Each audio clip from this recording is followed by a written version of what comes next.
Good morning.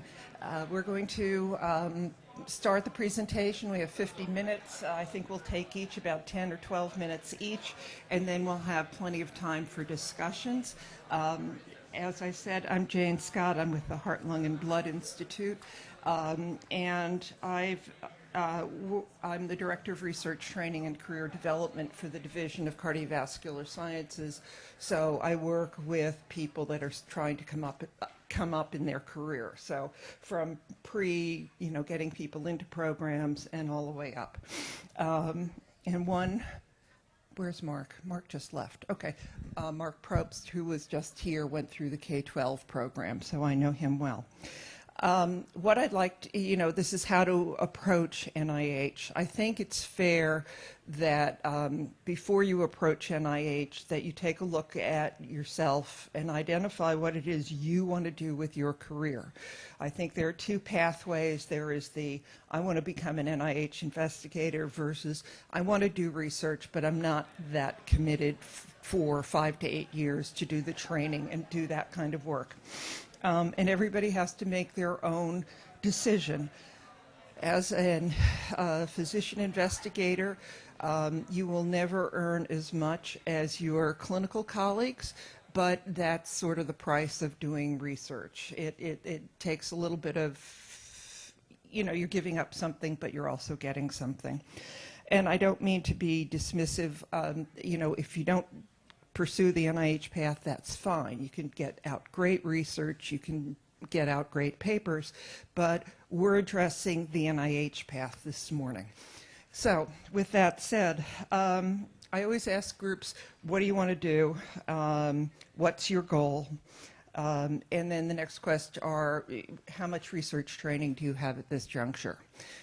It generally takes 5 to 8 years to become competitive to write an NIH R award. The awards that will get you to an R are institutional training programs and individual career development grants. Generally speaking, people will start in their fellowship. Now, this is, of course, not emergency medicine, but let's say cardiology. They start in their fellowship and have 2 years of clinical and 2 to 3 years of research training that is supported by a T32 grant.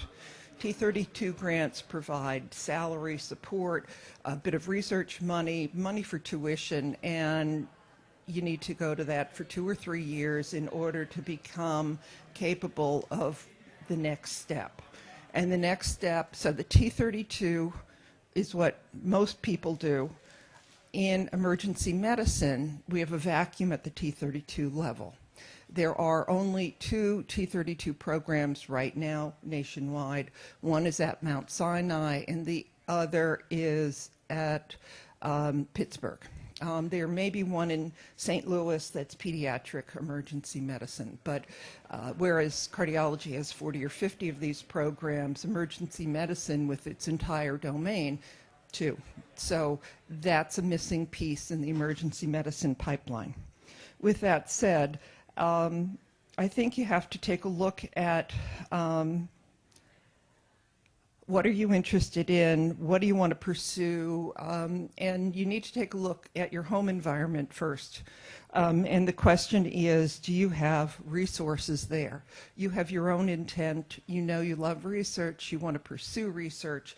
That's great. But do you have mentors around that are NIH funded? And I don't mean, again, I'm not trying to be dismissive of non-NIH funded people, but you want to get on the NIH ladder. You need to become familiar with who's got the NIH grants, how they, and get a sense of how they operate, because it's a highly competitive environment and nobody just walks in the door cold. So in this effort, you don't do it alone. You build a team and you work with your team and you move up the ranks. In terms of If you're starting out, you need to have yourself and your own independence, your capability of being able to take projects to fruition. The next is that you need to have mentors around you. You need to have resources. Does your university support research? Is it a supportive environment? Now, two resources you may wish to get to very early on. One is to become familiar with NIH. Go to the NIH website, which is www.nih.gov. The second website is go to the NIH homepage and put in reporter, search on the term reporter. And it's a wonderful and robust query system for all funded research and all previously funded research by NIH, AHRQ, etc. So it's very powerful. And it goes back about 17 or 18 years. It doesn't go back to, NIH is 100 years old. So, our computer systems are catching up with the science. Anyway, you can go in and you can search on your institution to see whether or not your institution has any current funding. You can also go in and search on individuals to see if they've got or have had NIH funding. And I think this is just a little bit of truth in lending. Get to know who around you has the background, the expertise, the career that's gotten successful in research. In terms of NIH, the training pipeline, I mentioned the T32 program. What people in emergency medicine are frequently doing are going through your training and then electing to go into the SAEM Clinical Research Fellowship. And I'm really focused on clinical research today.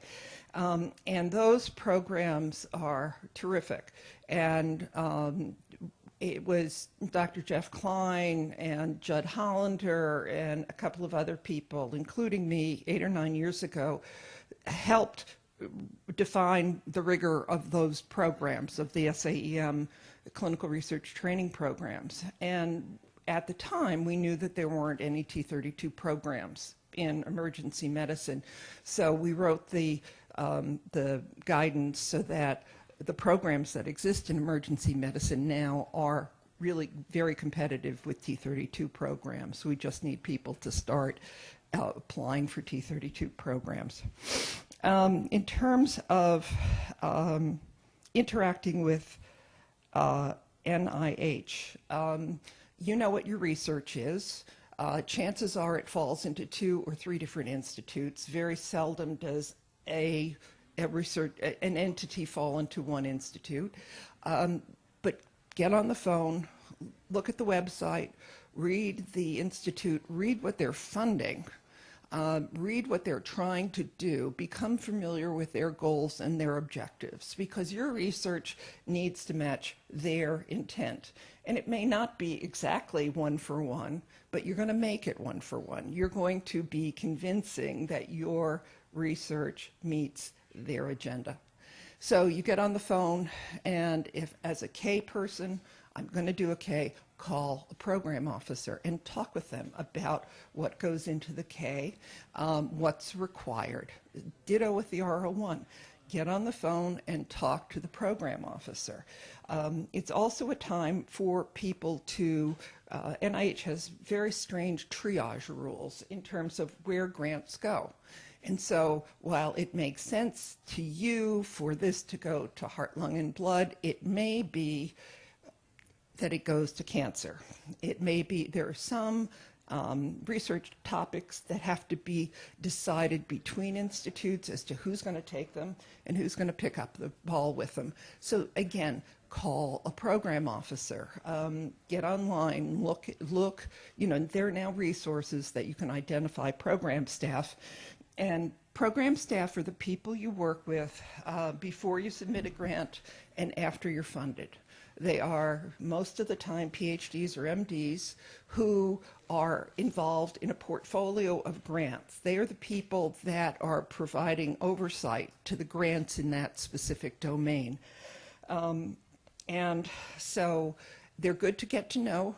They can be incredibly helpful. They're the people that will know if something new is coming out, or if you could add additional language to your application that would then make you more competitive. So absolutely get on the phone, talk with a program officer, and help identify what it is help identify the correct institute that you should be looking at.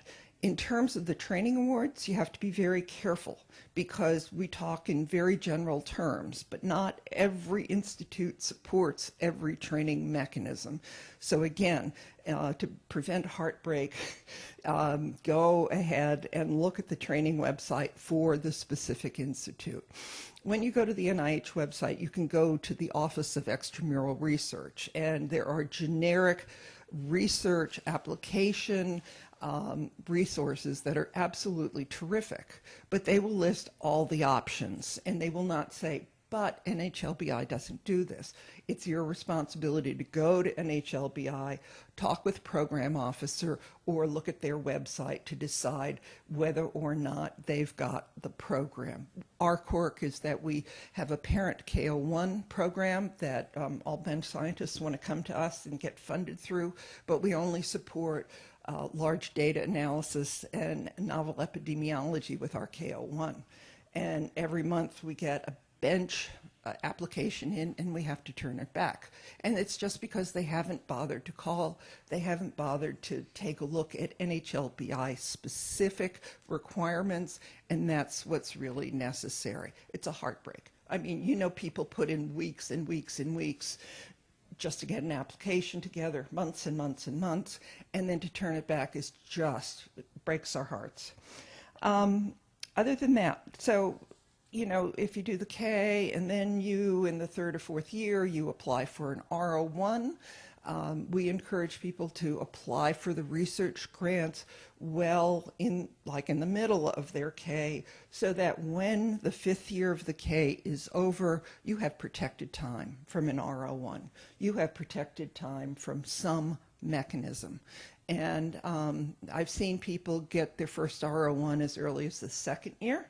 And then in the fourth year, they get their second R01, and gee whiz, they have to turn the award back in because they have too much money. And so, which is great. That's my idea of success. So we don't hold people up in applying for an R01. I recently learned that it used to be the case that if you got the R01, you were automatically kicked off your K, and that is no longer the case. You keep the K as long as you can make the time commitment and you're still pursuing research. With that said, let me also turn over to a couple of other resources for those individuals who don't necessarily want to do this, the NIH training machine. One thing about the NIH getting the training, sometimes you have to move.